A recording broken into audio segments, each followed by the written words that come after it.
E aí pessoas, como é que vocês estão? Sejam todos muito bem-vindos ao curso As 4 Ações Mentais para você ser quem você quiser. É um curso que vai fazer você viajar em torno da sua mente, em torno do seu cérebro, do seu comportamento e te dar 4 dicas fundamentais para que você consiga alcançar exatamente tudo aquilo que você quiser. E eu não estou falando aqui só de objetivos materiais, no sentido de querer um novo emprego, querer comprar um carro novo ou coisa assim. Mas o que é mais importante, você conseguir ser quem você quiser. Eu acho que isso é mais legal do que você simplesmente ter dinheiro, né? Então sente-se aí, recline a sua poltrona, coloque os fones de ouvido e estejam à vontade para a viagem que eu vou propor para vocês. O todo é mente, o universo é mental. Isso é o que diz a primeira de uma série de 7 leis, na verdade 7 axiomas, que os místicos egípcios concluíram a partir da observação do mundo e da sociedade e que de alguma forma influenciou os estudiosos e pesquisadores até os dias de hoje. Segundo a lenda nos conta, Hermes Trismegistus viveu na cidade de Ninos, lá pelo lado do Egito, em 1330 antes da nossa era. Alguns estudiosos chegam a especular a data de 2500 anos antes da nossa era, ou seja, 2500 anos antes de Jesus Cristo nascer, pelo menos o que a gente entende como o nascimento de Jesus Cristo, mas enfim, antes da gente começar a marcar o tempo, antes da gente contar zero. Ele deixou suas contribuições sobre teologia, filosofia, medicina e história, e aparentemente grande parte disso foi perdido durante as guerras egípcias. O inconsciente é o conjunto de processos mentais que se desenvolvem sem a ajuda ou sem a participação do consciente. Ou seja, ele é um complexo psíquico que basicamente nós não conseguimos acessar, pelo menos não de forma normal, assim, no dia a dia, tá? Todas as informações que você adquiriu ao longo da sua existência ficam guardadas em algum lugar, reinterpretadas e depois ressignificadas, e elas podem ser evocadas em ocasiões especiais. Como eu disse anteriormente, a sua forma de manipulação de dinheiro, de interação com o dinheiro, por exemplo, é resultado de uma série de informações que você adquiriu ao longo da sua infância e adolescência e que ficaram armazenadas em algum lugar. Agora, o subconsciente, ou como a gente está tratando aqui nesse vídeo, o inconsciente, ele também atinge vocês de uma forma que vocês não conseguem imaginar.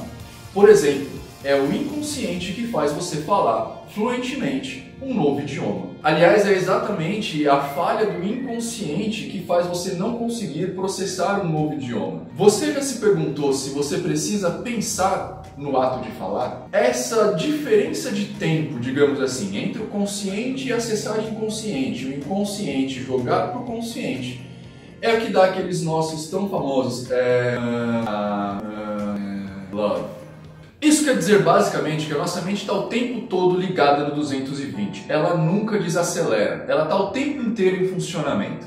A gente sabe mais ou menos isso porque de alguma forma, em alguns momentos, o funcionamento da mente acaba resvalando nos nossos neurotransmissores.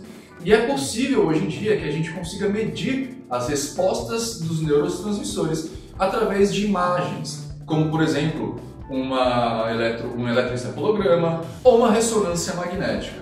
A gente consegue mapear o funcionamento dos nossos neurotransmissores e com isso a gente imagina que a mente resvale em algum momento nessa parte biológica, orgânica do nosso corpo. E existe uma conversa infindável entre consciente e inconsciente. O tempo inteiro o nosso consciente está jogando informações do nosso inconsciente e o tempo inteiro o inconsciente está processando essas informações e as armazenando e também pegando informações daqui e jogando para o nosso consciente para a gente interpretar as coisas que a gente vê no dia a dia.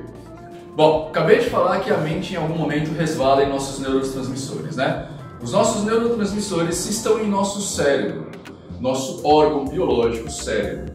Então, para a gente falar de mente de uma forma um pouco mais efetiva, a gente precisa, sem dúvida nenhuma, falar um pouco também do cérebro. O cérebro é o órgão que controla praticamente todas as funções da nossa vida. Desde aquelas funções que a gente faz sem pensar, como por exemplo o batimento cardíaco, movimentos peristálticos, o ato de respiração, que comumente nós chamamos de sistemas vegetativos, até aqueles sistemas mais complexos, amor, paixão, trabalho, relações pessoais. Ao longo da evolução humana, ele praticamente dobrou de tamanho e hoje em dia ele gasta, na verdade, mais de 20% de toda a energia que a gente fabrica. A parte mais antiga do nosso cérebro, aquela parte que primeiro apareceu, a gente chama de tronco encefálico. Ela fica aqui atrás. E nós sabemos que ela é antiga porque a gente encontra as mesmas estruturas nos nossos ancestrais répteis.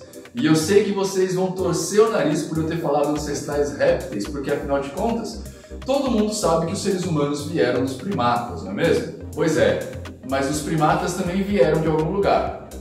E esse lugar também veio de algum lugar. E esse lugar também veio de algum lugar, e lá atrás a gente encontra um ancestral comum, réptil. Logo após o tronco encefálico, nós temos uma outra parte do cérebro que nós chamamos de sistema límbico. No sistema límbico encontramos duas massas de neurônios que são particulares e muito interessantes para o nosso estudo a partir de agora.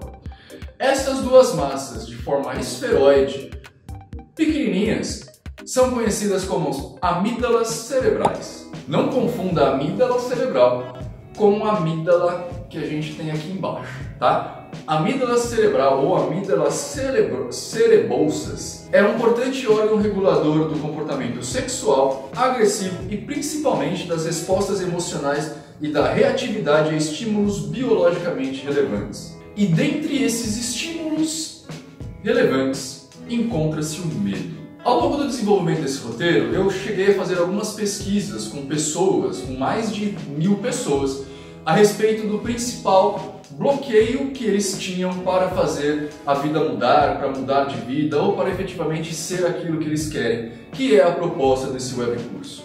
O primeiro item levantado e o que ganhou em disparada de todos os outros foi exatamente o medo. Então eu resolvi focar muito especificamente no medo, embora eu vá, claro, abordar outros caracteres aqui, mas eu foquei no medo porque, pesquisando com psicólogos, psiquiatras e sociólogos, eu observei que o medo também é um grande incapacitador de novas tomadas de decisão. O medo e a sua consequência natural, o pânico. Foquem nesses dois termos por enquanto e nós vamos começar agora a nossa viagem ao redor do nosso cérebro, adentrando a nossa mente e descobrindo ponto a ponto as 4 ações mentais que você tem que tomar para ser quem você quiser. Vamos comigo?